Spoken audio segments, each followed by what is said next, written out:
I want us to look at a couple clues toward the end of this passage, beginning in chapter 4. In verse 2, the Lord promises that for you who fear my name, the Son of Righteousness shall rise with healing in its wings. Just like we saw in Job last week, we find in Malachi a promise of resurrection for those who belong to God. Each week we close our service with the Kenyan blessing. We set our hopes on the risen Christ. And then comes the blessing. Christ, the Son of Righteousness, shine upon you and scatter the darkness from before your path.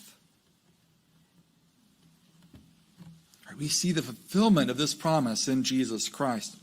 And look how in verse 3, how we respond to the assurance of our belonging to God because of the gift of his Son Jesus.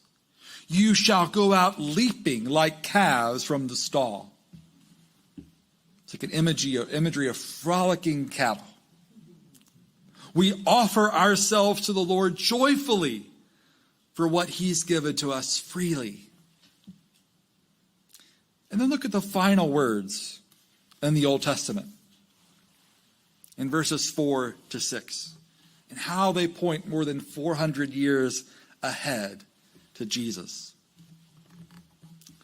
The Lord says in verse 4, remember the law of my servant Moses, the statutes and rules that I commanded him at Horeb for all Israel.